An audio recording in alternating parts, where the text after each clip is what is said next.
to Browducation. Welcome back. Season 3, guys. Season 3. When this episode drops, season 3 will be out, but this is me recording my second solo for the season, so it feels very early stages, even though it's definitely not. I'm like getting off topic here, but like I think I'm halfway through recording all of the guest interviews, so it just feels weird to be sitting here solo with you for only the second time for the season. I think getting back into the conversation pieces, like the interviews, were a lot easier than the solos. I don't know what it is, but in the last year or so, I've just gotten really sick of hearing just me, and I need to remember that it's not for me. So, anyways, this is Browducation, the podcast where we keep it real about the brow and beauty business. I'm your host, Megs. If you don't know, now you know. And today I'm coming at you with a topic that a lot of us in the brow and beauty industry struggle with: social media. Social freaking media, guys. Social media. Content creation. Content creator, when all you wanted to do was do brows or skin or lashes or waxing. I know it's not something that I signed up for when I got my license, that's for damn sure. You know, not just how hard it can be, but the mistakes we're making that are actually costing us clients, growth, and energy. That's the real. I've been there. I've spent years, literally years, and thousands of dollars. Let's be completely freaking honest here. On social media courses, apps, growth hacks, mentors, blueprint creators, guidelines, plug and play. What are they called? Oh my God. Brain fart. That's probably not the first, or probably not the last time it's going to happen. Templates after templates after templates. Lots of those. They seem like the cheaper option, but they end up not being as helpful and kind of a waste of money a lot of the times, I've found. But you name it, I've bought it, trying to crack the code. And spoiler alert, there's no magic blueprint or secret algorithm hack or whatever you want to call it. But I did learn hard truths. I got lots of feedback and, so much information. I've said it before and I'll say it again. I believe in being a sponge and just trying to learn something out of everything. So even though nothing that I did necessarily got me to 1 million followers or something crazy like that, but I did learn a lot. And I know that even if it doesn't feel like it, when I look back in hindsight, all of it did lead me to where I am now and a betterment towards my strategy. Help me to create content that's working for me as far as creating it and keeping up with it, for my business as far as promoting it and doing well, and for my clients, whether that's actual clients behind the chair or in the chair, I'm behind the chair, in the chair, or online business. So let's get into it. I think these are kind of like the 3 mistakes you're probably making on social media. I know because I was making them. So let's just jump in. 3 ways you're using social media wrong as a brow artist, specifically. And no shame if you've done any of these, because like I said, I have done all of them. So number 1, you're creating content for other brow artists and not clients. This is a huge one and one that I see constantly. I think that a lot of the time with social media, it's so funny because I think we all try to be so creative and we're like trying to reinvent the wheel, and we all end up making the same content. And that is not necessarily a bad thing, right? Because we're all talking about the same thing. Like, how creative could we really get without getting way off topic? But the problem with that is we get caught up in impressing our peers. So our fellow brow artists, our fellow beauty professional, and we want to be the one that's sharing the best technique, behind the scenes stuff that other artists love, But what about our clients? They're not the ones that went to school. They're not completely obsessed with our industry like us. Maybe they are, some of them might be. But remember that when you're making content, it needs to be for them, especially when you're growing a business and you're trying to build a clientele. So stuff that may translate really well with your brow besties may not translate really well to your clients. Your client may not know or care about how crispy your mapping is. They might not even know what crispy means. They might not know beyond anything other than mapping helps shape a brow. They want to know if you're the right fit for them, how you can help them, and what they'll look like after. Speak to them and not other brow artists. So this is when we can show, like, don't just shoot a before and after of a brow tint. Explain why and how a brow tint can actually help them and do better, like their day to day. Maybe a busy mom would love to know how to fill her brows in the morning, or wants to cover some grays. That's a perfect time for a tint. Say goodbye to grays and buy back 15 minutes in the morning in your morning routine. Something like that where it's like, oh, fuck yeah, I want that. We have to be working in those. We're showing them how our services problem solve for them. So whatever their problem is, your service is their solution. Number 2, you're not saying who you are, where you are, or what you offer. There's a lot of stuff that we don't like repeating, and it takes so long for people to fully get it. So we just remember that the things that feel really repetitive still need to be repeated. So another thing is showing your face. So by this is like who you are. Hello, hello, ding, ding, ding. What do you look like? What's your name so that they know what to call you when they come in? And where you are so that you don't get a million messages saying, where were you located? What are you doing? I need to be better about this because I have people show up a lot that are like, oh my God, I was expecting the eyebrow goddess like on the sign outside, but I actually rent a little studio room in a salon. So I have to be better about saying, hey, inside of Envy, which at this point I have pretty established clientele that know where they're going. And I do have a giant sign on the front, like right next to the doors as they walk in. So, you know, I just got to be better. We just painted our building. And so it's looking really cute and it's feeling like the best time to snap some photos and videos. So, real talk. If someone lands on your page today, do they know where you're located, what services you specialize in, and do they get a feel for who you are as a person? People book with people. Talk about yourself, it builds trust. It sure does. So, make sure to remember that next time you're stumped for content. Go through that list and be like, have I actually posted any of this as of late? Okay, and then number 3, you're only posting before and afters and not explaining anything. I see this a lot, especially with a new artist. It's exciting and you're like, obviously, social media originally was a place for your portfolio, right? We're dropping portfolios, we're showing our expertise, and results do matter. But showing a transformation without context is like watching a movie without dialogue. So they need to know what's happening, what the service is, and if they love the results, they need to know what to book, right? And why would they be booking it? And maybe some aftercare instructions or pre-care instructions. Use captions or stories to talk about the service, who it's good for, how long it lasts, common misconceptions, and educate as you share.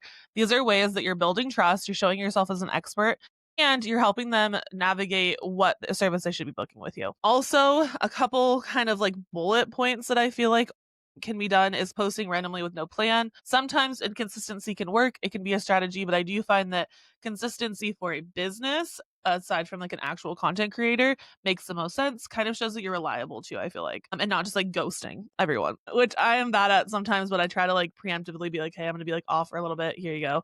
And give them a heads up. Obsessing over followers instead of engagement and community, huge. Vanity metrics are a bummer and they actually do nothing for your business. So make sure that you are tuning in and watching the right analytics instead of being obsessed with the wrong ones. Also, followers do not equate clients. So, big fat following does not mean that you're going to be booked and busy.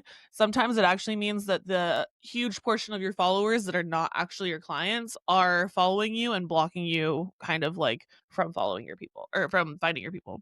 Not collaborating with local businesses, whether you're just following them or actually engaging. And this was a big thing that I did at when I was still building, was engaging on the content. Not even just like, liking it or following people, but like following businesses and being like, oh, I love this coffee shop. Oh my God, that's my favorite drink. Yada, yada, yada.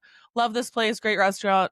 Just putting your name in those comments. Cause a lot of people just like go through comments or they're looking at a business and they're like, I wonder if this is any good. And they're like, oh, the eyebrow chick. Well, who is this? Let me take a look at her page. So that could be really helpful. Look, I love you, but your threading game, it's giving Pinterest fail. Stop torturing your clients and yourself with made up techniques. My hand-tied threading course is where you actually learn how to do it right. Perfect tension, painless technique, and brows that could cut glass. It's online, self-paced, and will have you feeling like the threading queen you were meant to be. Go click the link in the show notes. Your clients' faces will thank you. Also, using your business page as a personal page. Yeesh. Personal can be mixed in with business, but it can't like overshadow your entire content scheme. So keep those in mind and listen to this next time you're planning on creating some content. So, what actually works? Those were all the things we didn't like and why we don't like them. Now, what can we do to actually build? Now that we've kind of like roasted ourselves a little, these are things that actually help me move the needle. These are lessons that I learned the hard way, and they are the reason I show up smarter and not harder. 1, post what you can and not what you think you should. So this is something that's like was really hard for me at the beginning. Anytime I got into like a strategy plan or I was working with somebody else, content related, it was always like this really hard and fast like script or content calendar. And I feel like when I was too rigid with it, it would really mess me up. And it just like, I don't know, it ended up being, I think the problem that comes with that is that I ended up just creating content in order to stick to the calendar and not creating content with intention. And I think that those are a big difference. And I also need to like really, like, you have to be really good about following your analytics, not your like count or, oh my God, those brows look so good. Like that's not necessarily what it is, but like who is reposting or sharing or saving. I feel like those metrics tend to matter more because it like really stopped the person in their tracks when they were looking at the content. A like and a comment, well, I mean, I guess a comment's a little bit different, but a like definitely is not as important. And I think also being realistic about how much content you can truly create and keep up with creating consistently without completely burning out. Number two, trends are cool, but only when they work for you. I hate seeing 700 videos of the same trending audio and the same exact recreation of however it correlates. So chasing every sound really just like, I don't know, it gets boring and gets repetitive and it really kind of like moves them away from the important content. So if it doesn't align with my niche or I can't find a way to make it fun and creative and unique, I'll skip it. And it saves time and energy, right? Like I don't need to hit every trend. I don't have to post every single time there's a trending thing. It just muddies up the feed, I guess you could say. Three, go deep on one platform and then repurpose. This is a big one. I feel like when I was at the beginning, I was like, oh my God, I have to do this and I have to do that. And I have to build all these pages and everything has to be separate. And I have to have a different strategy for Instagram than I do TikTok and for Pinterest and all these different things. And I have to be in all the different platforms and yada yada yada. But no, girl, nah. You do not have to master TikTok, Instagram, Pinterest, and YouTube all at once. That's so crazy. Pick one main platform to grow and reuse its content for others when you can. Keep it simple. And that is truly the biggest thing. I even most recently, and here is like a perfect example of how it can really go right for your business. I had a reel that I created for Instagram, and it was literally, it's so funny. I had a client be like, hey, if you're recording today, can you record how you fill in my brows so that I can look back on it? Like if you just post it, then I can look back on it when I'm filling in my brows. Done, girly. Let me get that done for you. Make a reel, post it on Instagram. It did okay. It didn't do terrible. I think we got like right under 4,000 views or something like that. Decent, not horrible, not in a 200 view count jail or whatever they call it. But I randomly reposted it on TikTok, so recycled that content, exactly the same caption, everything. No change whatsoever because it's still standing on exactly what I had to say and exactly how I explained it. That is at almost 1 million views on TikTok. Example, mic drop, as I almost dropped my mic. Okay, number four, community over virality. This is a huge one, and it's really kind of ironic to come immediately after me talking about a viral video. But for context, I got $0 from that viral video. I got a lot of other cool things. My TikTok's performing really well. I got a ton of followers on it, and that is fun. And it was fun to like live an influencer life for the moment. But I earned $0 in my business. So just remember that. I probably, oh, and the video on Instagram, they got less than 400,000 views, sold 4 brow pencils. So wow, one story, 2 lessons. Love that. Going viral can be fun and scary. I personally find it a little bit scary because I hate confrontation on the internet. It freaks me out. But a bit, like I said earlier, a big audience does not mean booked and busy. So focusing on your smaller audience that actually like takes slow growth to build is a great way to build community and connection. And also a great way to do that is speak to one person instead of 1 million strangers. I would much rather be in my DMs with my followers that I love on Instagram than the like 50 people I talk to that were strangers on TikTok that just randomly followed me because my video was doing really well. 5, consistency over constant posting. So sometimes we'll do that big thing where we go on this huge roller coaster ride of I posted 15 times today. Next week I ghosted. Then I did another 5 and then I stopped and then yada, yada, yada. That's crazy.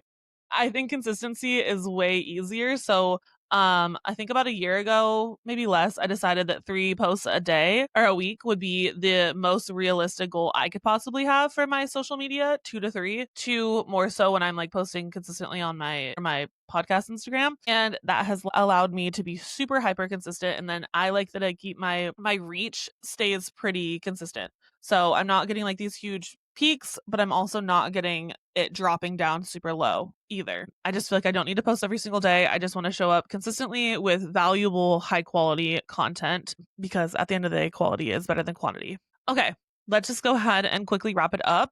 I like keeping these solos a little bit on the shorter side where you guys really just get the details and the tea right out the gate. So just remember, social media does not have to run your life or your business. I promise. It's not about being perfect. It's about being intentional. And if you take anything from today's episode, let it be you don't need more followers. You need more connection. If this at home, share it with a fellow brow artist, DM me on IG, and let me know which mistake you've made and what tip helped you shift your mindset. I would absolutely love, love, love to hear it. And I would love to have these conversations. And if you want more no BS social media tips from someone who's been there, keep listening to Browducation Season 3. Thank you for being here. Now go create with a purpose.